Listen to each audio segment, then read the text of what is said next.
Good day to each and every one of you, BS Psychology 3A, and welcome to Bio 32, that's Fundamentals of Genetics. And today we will delve into the fascinating world of genetics as we explore Chapter 1, Introduction to Genetics. Of course, before we start, what do we mean if we say genetics? Okay, genetics, it is a branch of biology that deals with heredity and variations of organisms, including the genes.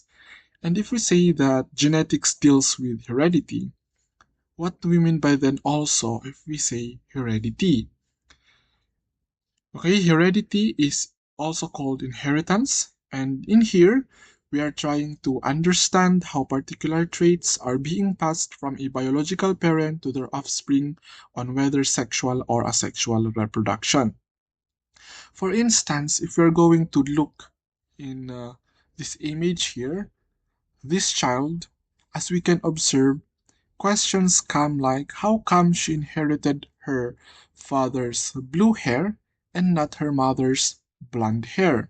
Or how come she inherited her mother's nose, this one, but not her father's nose? So we can see that there are traits that she inherited from both of her parents. For example, yung green na skin niya, pero hindi niya namana yung light na skin ng kanyang mother. Okay? Also, yung ganitong earlobe naman niya sa kanyang tatay pero hindi niya naman na yung ganitong earlobe ng kanyang nanay. Okay. And in genetics, these are the kinds of questions as well as thoughts that we are trying to understand.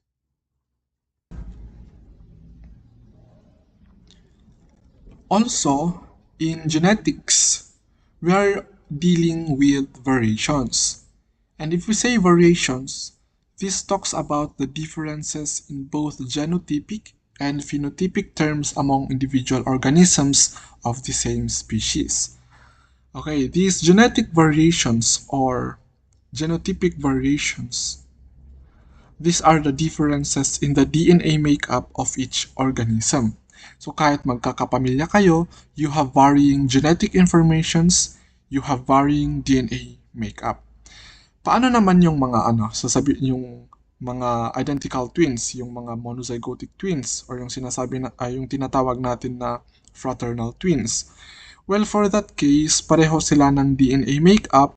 However, expression of that DNA makeup vary among them kaya merong uh, physical traits nila na magkaiba pa rin.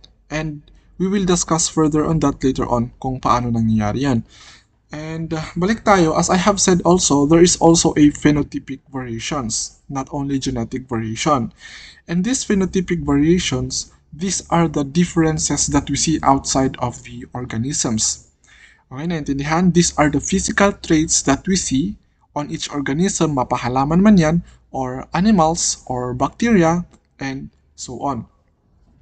So for example, on our example here, we can see that all of these organisms, though they belong to the same species, we can observe that they have varying appearances. So for example, the cats here, they have varying fur colors. So yung isa, meron siyang black fur, meron naman yung combination ng white, black, brown, ayan, and dito naman, meron lamang siyang brown and white fur.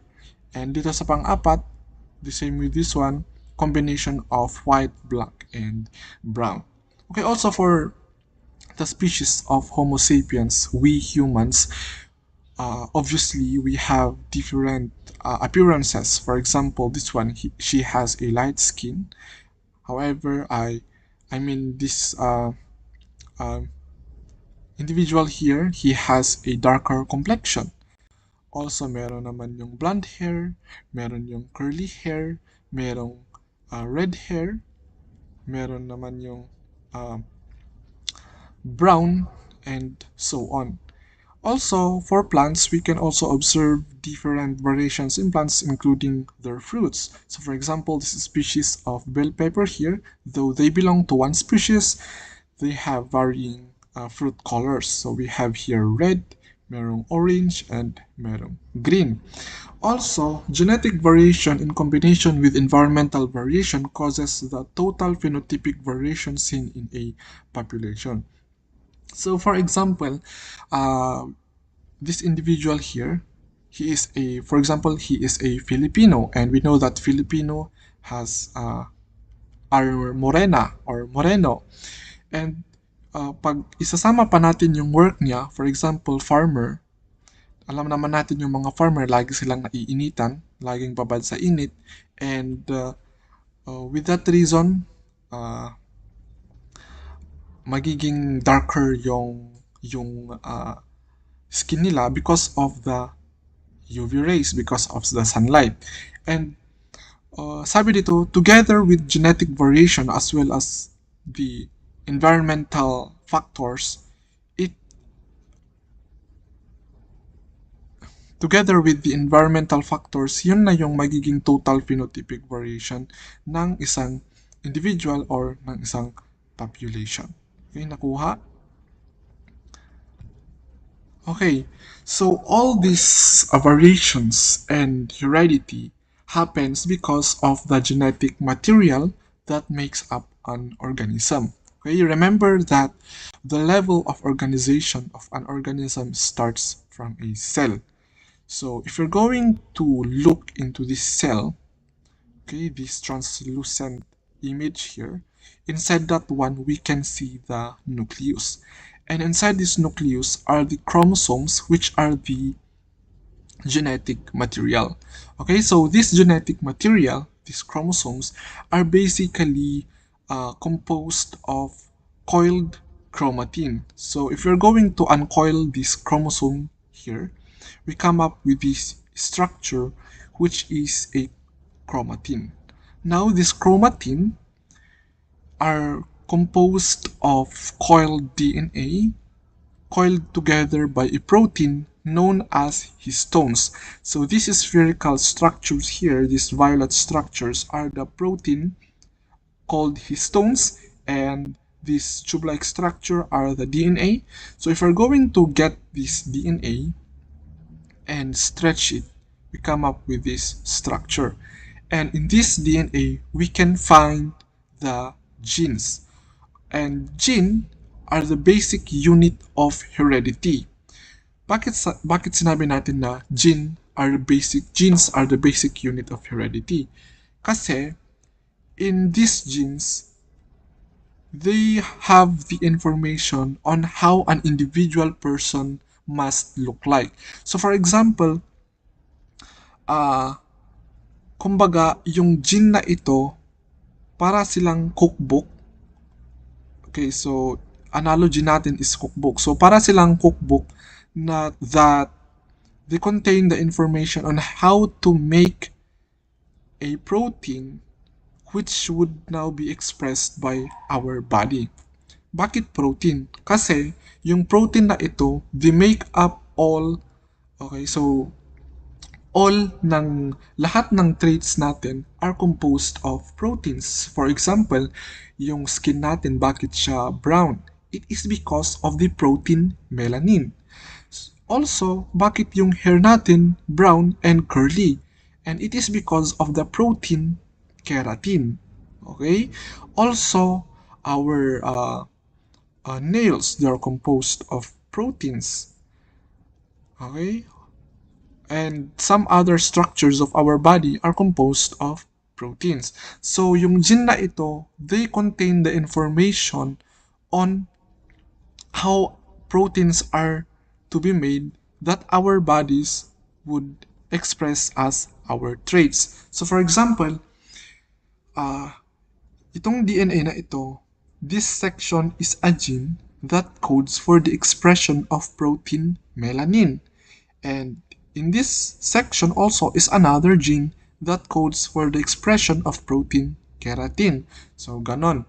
So, gene are basically segments of our DNA that codes for a specific protein. Okay, naintindihan? However, yung tanong, paano nga ba nag-end up yung gene into protein? So the process of uh, that process is known as gene expression. Okay, so the process goes like this. So from this DNA, this one, transcription occurs. So that's the first process, transcription. And the product of transcription is RNA.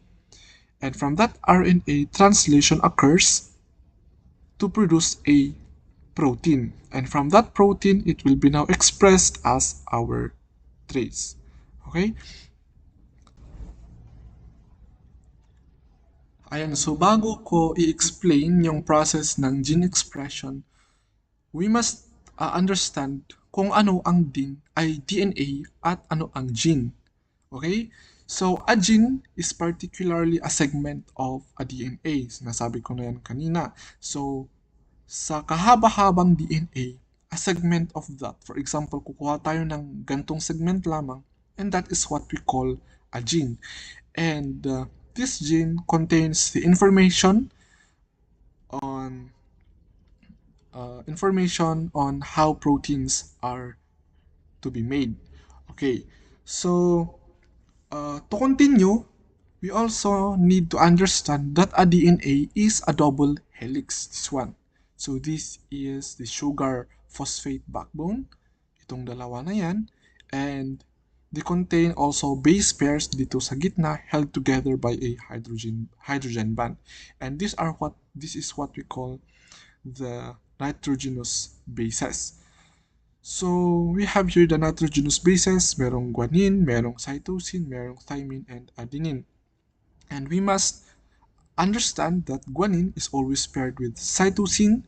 Cytosine is always paired with guanine, as well as thymine and adenine, or adenine and thymine. So, sa DNA, ganito yung arrangement ng nitrogenous bases as well as their complementary bases. So yung again, guanine, cytosine, guanine, thymine, and adenine, and thymine. So that is a DNA or gene. Okay, first, the process of gene expression and protein synthesis is transcription. And the process of transcription occurs into three phases. We have initiation, elongation, and termination. Now, sa initiation, the process of initiation starts when this RNA polymerase binds to a specific region of the DNA, this one, called the promoter. And this promoter is located before the gene that needs to be transcribed.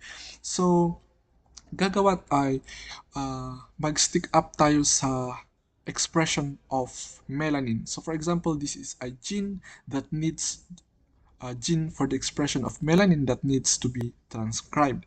So, kumbaga, paano gagawa yung cells ng melanin? So in that gene, we have here the gene for expression of melanin. And before that, we can find the promoter. And in initiation process, this RNA polymerase, again, it would bind to the promoter region. Now, elongation occurs. So once this RNA polymerase binds to that promoter region, it unwinds the DNA helix. So from this one, magiging ganito siya. And this RNA polymerase begins to synthesize a strand of messenger RNA, this red structure here, by adding complementary RNA nucleotides to the DNA template, this one. So for example, yung DNA sequence natin dito ay adenine, thymine, cytosine, guanine. So ano na ngayon yung magagawa ni RNA polymerase na RNA? So that would be uracil, adenine, guanine, and cytosine. So bakit uracil? So remember that in messenger RNA or in RNA in general, instead of thymine, yung kapares ni adenine ay uracil. Okay? So pag yung DNA sequence is adenine, thymine, cytosine, and guanine. Yung i-add ni RNA polymerase na complementary bases now would be uracil, adenine, guanine, and cytosine. Ayan. After that, termination occurs. So when this RNA polymerase reaches a termination sequence in the DNA template, transcription stops. So kung mabasa niya yan, tas meron siyang mabasa na termination sequence, and the termination sequence, pupunta tayo dito. Ito, kung meron siyang mabasa na complementary bases ng UAA, so kung meron sa DNA, nabasa niya na merong adenine, thymine, magi-stop yung transcription process. Or meron siyang mabasa na complementary bases nito, kung meron siyang mabasa na adenine, thymine, cytosine, magi-stop yung transcription process, as well as this uh, uh, bases here. So kung meron siyang mabasa na complementary base ng UGA, which would be adenine, cytosine, thymine, magi-stop na ngayon yung process ng transcription. So with this mRNA strand is released and the DNA rewinds back into its double helix form. So ayun. So again, initiation, elongation, and termination. So that's the process of transcription, and the byproduct of transcription is a messenger RNA. This one, this red structure here. Now, this process needs to be correct. Remember that. And if ever it happens na iba yung ma-add ni RNA polymerase na complementary bases sa messenger RNA, the process needs to start again sa initiation. Kasi if ever man na hindi siya nag-start again into initiation, it could lead to cancer. Okay? And so after that, after transcription, translation occurs. So translation has the same process to that of transcription. Merong initiation, merong elongation, and merong termination. Now, in the initiation process, this mature RNA exits the nucleus and enters the cytoplasm. Again, sa transcription process pala, it occurs inside the nucleus. Now, in translation, yung byproduct na messenger RNA, lalabas siya sa nucleus, pupunta siya sa cytoplasm. And this messenger RNA binds to a ribosome. Okay, so this structure here. And this ribosome, this blue, reads now the messenger RNA in sets of 3 nucleotides called codons. So ito yung tinatawag natin na nucleotides.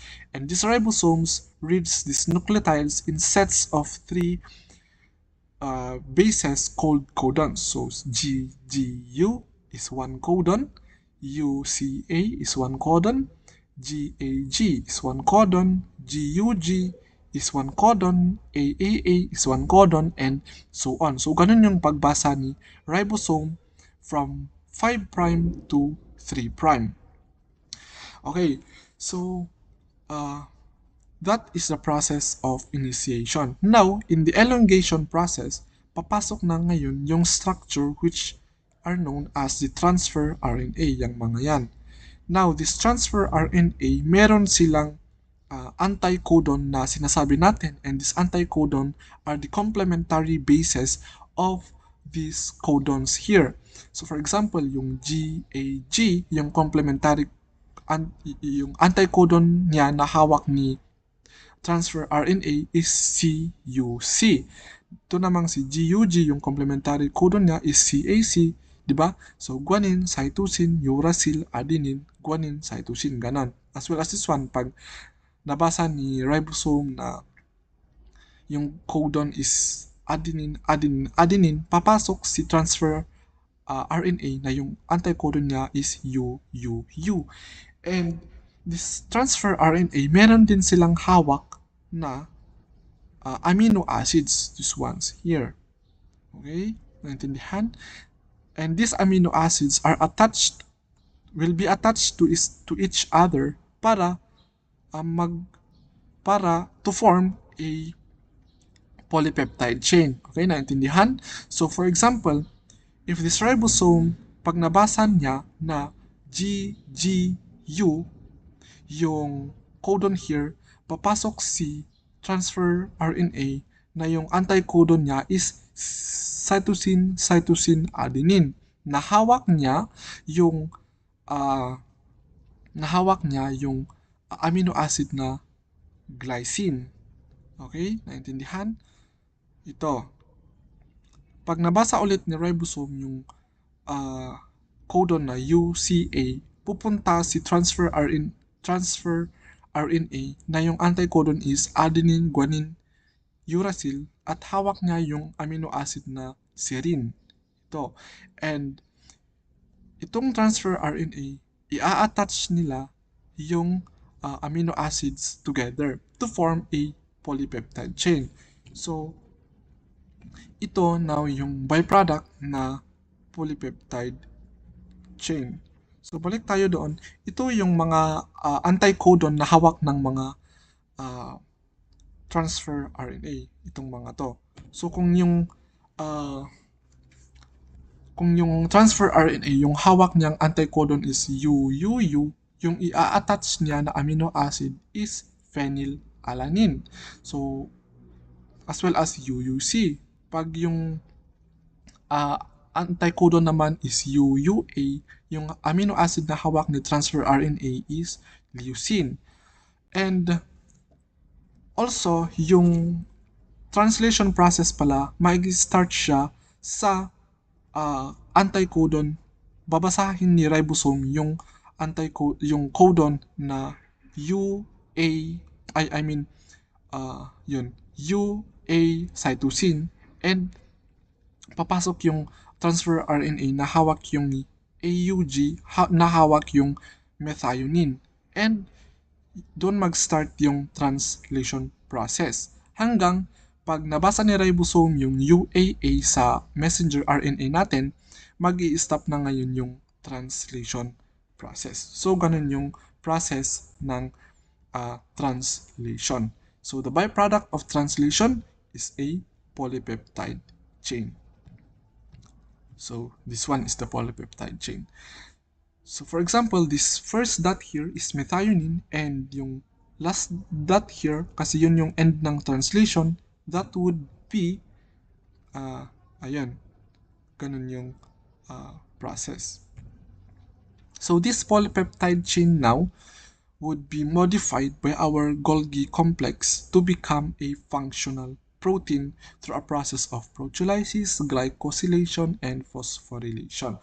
So, this byproduct, these functional proteins now, would be expressed by our body as our traits. So, di ba, sabi natin kanina, iti-trace up natin yung production ng melanin. So, for example, itong end product na ito, this is a melanin. So, this melanin now will be expressed by our body, which would become the color of, which would become our trait as fair skin, dark skin, mga ganon. So, ayan. So, this protein, ayan. So, from DNA again to RNA to proteins, and that protein would be expressed as our traits.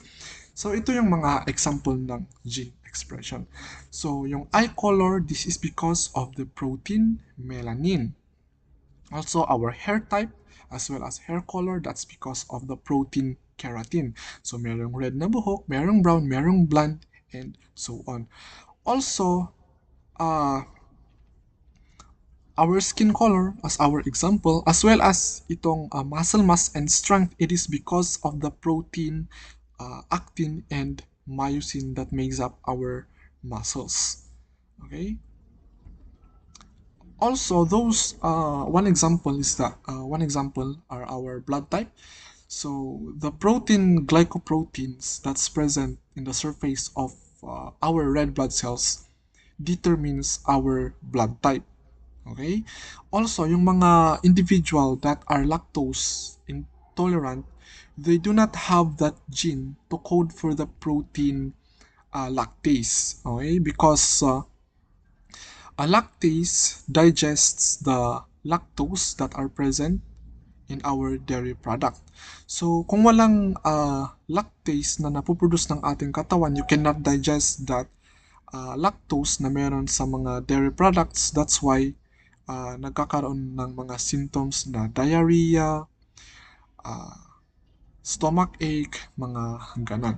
So, in summary, gene expression is a multi-step process starting from DNA transcription to RNA followed by translation into a protein which then folds and is modified to become functionally active. Okay? Ayan. So moving on, we will have now here the history of genetics.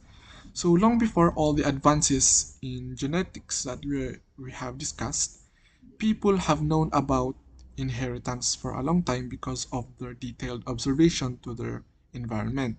So for example, uh, napapansin nila na lahat ng that all children resemble their parents kasi kung hindi nila kamukha yung parents nila, pwedeng sasabihin ng mga tao na may kabit yung nanay, mga ganon, or ampon yung anak, mga ganon. Even yung kung may makita kayo na yung parents are for example, Filipino, tas meron silang anak na that resembles a African race, then meron kayong thought na yung anak nila na yun ay hindi sa kanila. I mean, hindi nila biological na anak. So, pwedeng inampun nila or merong naunang asawa yung babae, mga ganun. And those are the kinds of observations of these people long time ago in relation to inheritance. Also, domestication of animals and plants. So yung mga tao noon, for example, napansin nila na yung isang species ng grapes madaling kapitan ng fungal infection pero marami yung kanyang bunga. And yung itong isang species naman, madaling kapitan ng fungal infection pero konti lang yung bunga niya.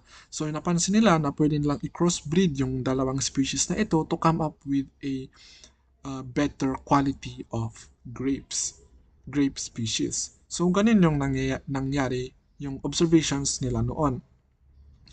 Okay? Also Sumerian horse breeding records as well as the Egyptian date palm breeding.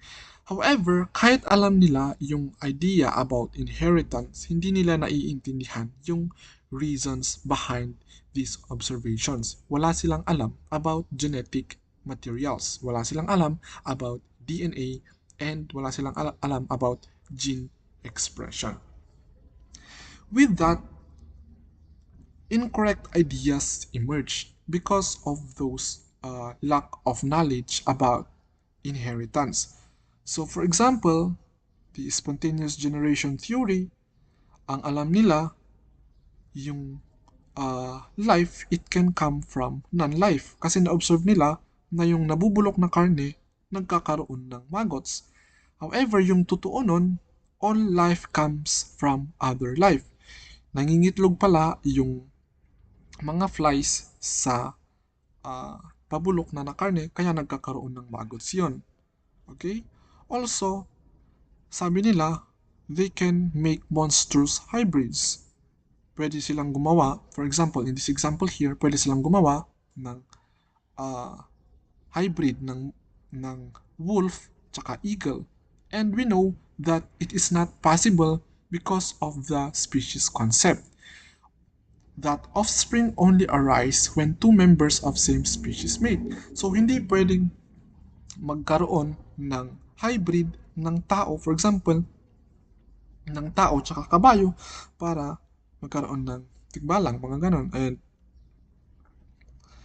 those are old ideas that were disproved by genetics, the field of genetics.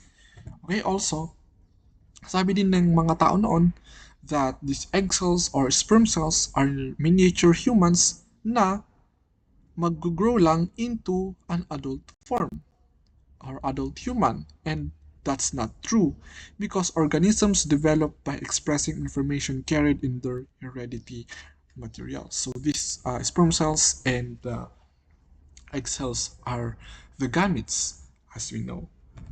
Also, sabi ng mga tao noon, male or female are merely a vessel during procreation. Wala silang kinalaman sa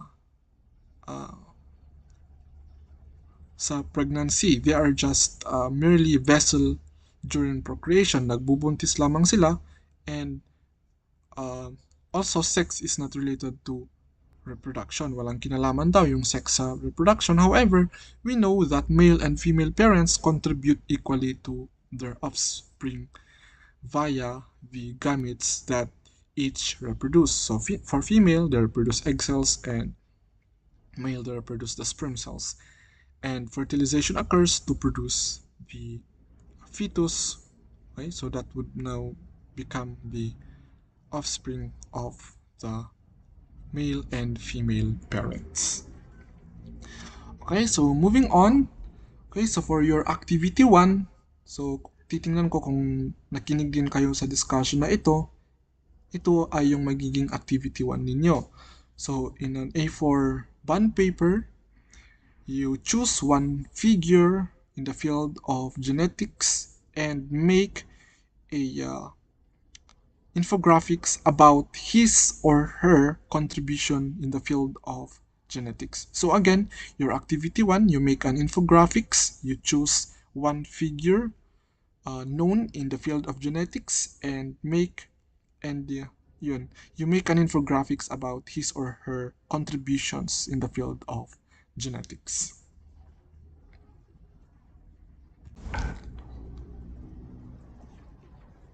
Okay, so moving on, let us now have here the branches of genetics. So first, we have your transmission genetics, and this includes the study of mode of gene transmission from generation to generation. And this kind of genetics is what Gregor Mendel did. So the work of Gregor Mendel is an example of transmission genetics because he studied on how the transmission of a specific trait, so for example this purple flower and white flower, are transmitted through generations of the offspring of this parental generation here. So titingnan mo yung transmission ng trait na purple tsaka white sa first filial generation hanggang sa second generation or even hanggang sa third generation. So that's the work of transmission genetics. So for example, we also have here the pedigree analysis of hemophilia in the British royal family. So makikita natin dito yung kung paano namana yung sakit na hemophilia ng British family and hanggang sa current na royal family yung dito banda nawala yung hemophilia na sakit. And this kind of branch of genetics is important so that you can trace up yung sakit para you will undergo medical interventions para yung apo mo, for example, hindi sila magkakaroon ng hemophilia or for example sa sakit na ito na hemophilia. Ayan. So next would be the one branch of genetics is the cytogenetics. And the cytogenetics refers to both the study of the structures of chromosomes and the study of diseases caused by structural and numerical abnormalities of chromosomes. So in here, they understand the cellular basis of diseases. So for example, one example of that process is karyotyping. So in karyotyping, makikita mo dito yung abnormalities ng chromosomes ng isang tao. So for example, yung example natin dito, dito sa 23rd na chromosome, supposedly, X and Y lamang yan. So, ito yung sex chromosomes natin. However, makikita natin dito na naging dalawa na ngayon yung sex chromosome na X. And possibly, yung individual na may-ari nito, meron siyang Klinefelter's syndrome. Okay? So, yun. For example, this individual has a Klinefelter's syndrome. Meron siyang dalawang X chromosome sa sex chromosomes niya. And that would lead to a tall stature, tendency to lose chest hair, poor beard growth, also a female pattern of fat distribution. So, this kind of genetic abnormality, usually male yung nagkakaroon ng mga ganito. And with that reason, kasi dalawa yung XX chromosome niya, kasi tatandaan natin na yung XX chromosome ay chromosome ng mga babae. So kung natabunan yung isang Y chromosome, magkakaroon yung lalaki ng female type of bodily structure. So meron siyang female type of pubic hair pattern, mawawala yung chest hair as well as gynecomastia or enlargement of the breast for males. Also, osteoporosis, meron din siyang long arms and legs, and so on. And one example of genetic abnormality is the Down syndrome, kung alam niyo yun. Ayan. So, instead of dalawa yung 21st chromosome, yung Down syndrome, meron itong 21st chromosome na ito ay magiging tatlo sa case ng Down's syndrome. So, these kinds of concerns is what cytogenetics focuses on. So, ayan. Next would be molecular genetics. So, this study the molecular structures of DNA, its cellular activities, and its influence in determining the overall makeup of an organism. So, for example, also, dito napapasok yung sinasabi natin na recombinant DNA technology or yung kung alam niyo yung mga genetically modified organisms, these are the kinds of works molecular geneticists do. So for example, to come up with a better produce of banana, for example, di ba alam naman natin, sabi nila yung mga banana, marami daw silang buto noon. However, because of recombinant DNA technology, na-modify yung genetic material ng native or yung natural na banana yun to come up with a seedless banana na meron tayo ngayon. So those are the works of molecular geneticists. Okay? So now we also have here the practical applications of genetics. We have here the field of medicine, in agriculture, legal application, genetic counseling, and genetic code. So, para malaman ko din kung nakinig din kayo sa discussion natin hanggang sa last, pipili kayo ng isa dito. Okay? Pipili kayo ng isa dito and describe how knowledge in genetics may be practically applied in the above fields. So, kung napili mo ay genetic code, i-describe mo kung paano na-apply yung genetics sa genetic counseling, legal application in the field of agriculture as well as medicine. So ayun, isi-send niyo sa group chat natin and yung first 20 individual na magsisend ng kanilang